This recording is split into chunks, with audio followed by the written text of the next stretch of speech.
Salut tout le monde, c'est Corinne. Aujourd'hui, je fais un tag bien spécial, ça s'appelle 2015 en 15 questions. Ça a été conçu par Marianne et Gabriel de Deuxième Pot. Je vais lier leur chaîne dans la description en bas. C'est un tag en fait qu'on peut jouer entre amis ou en famille. On va répondre à des questions pour faire le point sur notre année 2015 qui vient de passer. Numéro 1, c'est mon plus gros fou rire de l'année.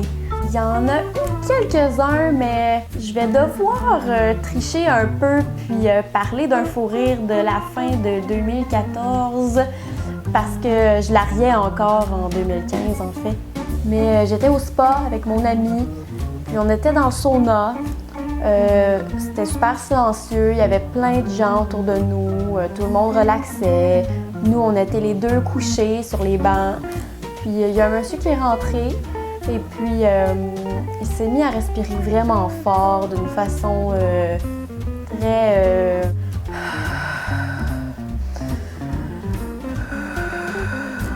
Puis moi et mon ami, on était couchés, puis on riait en silence comme des folles. Je pouvais pas me retenir de rire. Il a fallu que je quitte la pièce parce que je riais trop et je voulais pas être impolie. La prochaine question, c'est mon meilleur film de l'année. Puis en fait, malheureusement, je vais pas souvent au cinéma. Je vais pas voir beaucoup de films, donc sur les 3 que j'ai vus, je vais en nommer un. C'était un très bon film quand même. C'était Au rendez-vous du cinéma québécois avec mon amie Élise qui vient de la Gaspésie. On est allé voir La marche à suivre. C'est un documentaire sur les jeunes ados de région en Gaspésie. C'était vraiment beau, vraiment bien fait, avec des moments très cocasses. J'aime beaucoup les documentaires, c'est la réalité vraie, c'est authentique.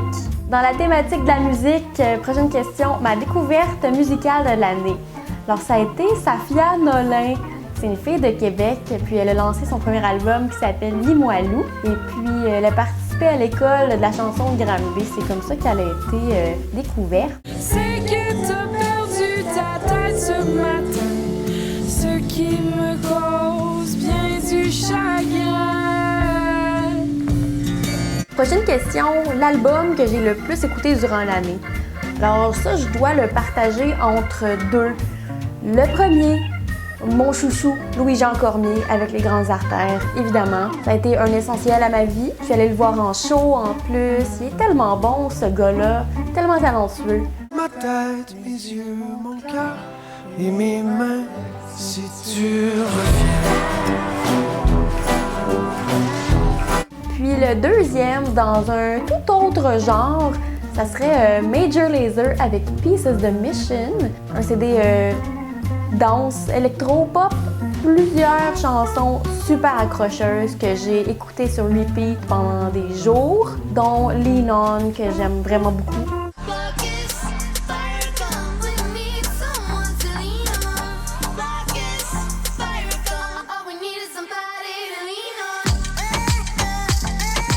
Ensuite, ma série préférée cette année, ça a été Mon ex à moi qui a passé à Série Plus. Je l'ai écouté avec mon ami Marc-Pierre un week-end, on se l'est tapé en 2 jours. C'est vraiment représentatif de notre génération, je trouve. C'était une série assez touchante qui me parlait beaucoup. Ensuite, ma découverte culinaire de l'année. Je dois faire une mention spéciale à mon amie Anita qui a ouvert le restaurant Trilogie. Elle fait des dumplings. Ah, c'est trop bon ce qu'elle fait. Alors, ça a été une découverte culinaire, ouais, les dumplings. Prochaine question. Quelque chose de nouveau que j'ai fait au cours de l'année. En janvier passé, j'ai commencé à danser le swing. J'avais jamais fait ça avant. Puis j'ai vraiment adoré. J'ai continué toute l'année à prendre des cours, à aller à des danses sociales, à aller à des événements de danse swing. Puis il y a vraiment une belle communauté à Montréal de danse swing. Une résolution pour l'année à venir. Alors, je suis pas très bonne pour garder mes résolutions malheureusement, mais une chose que j'aimerais bien commencer à faire de façon plus régulière, c'est de la méditation.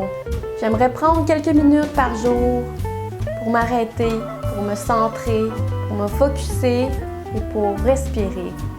Parce qu'on ne fait pas assez dans une journée. On a tellement plein de distractions constamment. Ça va être un beau défi, mais je pense que ça va m'aider beaucoup.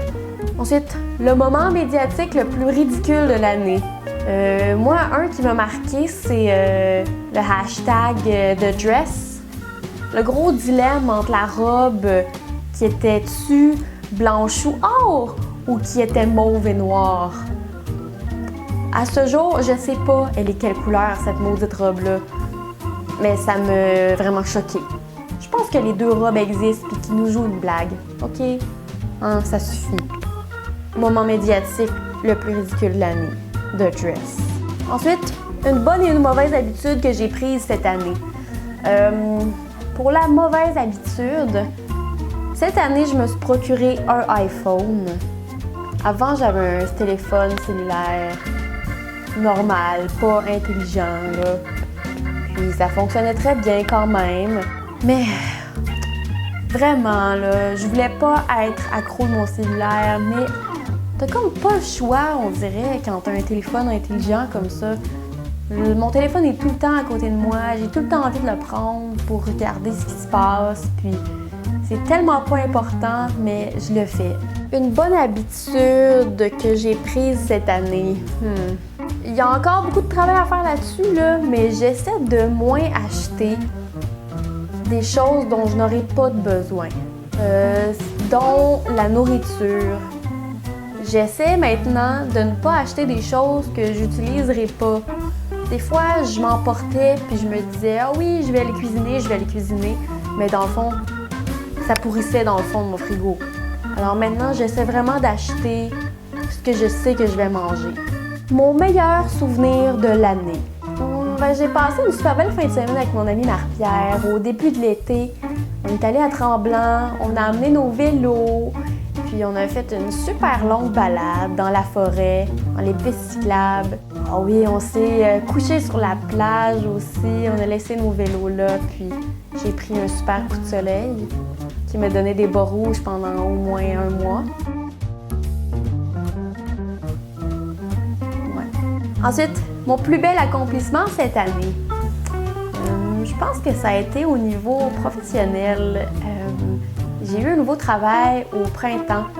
Puis depuis, je sens que j'ai vraiment grandi, j'ai vraiment appris beaucoup de choses. Je me sens beaucoup plus en confiance qu'avant dans mon travail. Puis j'ai hâte de continuer, voir la suite. Ça va être encore une belle année. Et dernière question, résumez votre année en un seul mot. Oh, tellement dur. Je vais dire retrouvailles. Parce que j'ai l'impression cette année que je me suis recentrée. J'ai pris du temps pour moi, pour redécouvrir mes intérêts. Puis j'ai vraiment l'impression que je me suis retrouvée. Ça peut sembler flou, mais en même temps, c'est très personnel comme vision et comme définition. C'est ce qui conclut le tag! Wrap Up 2015. Bravo, t'as été très belle. Wouhou! 2015, ça a été vraiment une bonne année pour moi. Je trouve que ça a commencé d'une façon difficile, mais je finis vraiment en beauté. Si ça vous tente de vous abonner à ma chaîne, allez-y. Je vous l'empêche pas. Puis en plus, vous allez savoir quand je publie des nouveaux vidéos. Alors, c'est tout en votre avantage. Merci de m'avoir regardé, puis on se voit très bientôt. Bye! Attache ta tuque 2016, je m'en viens.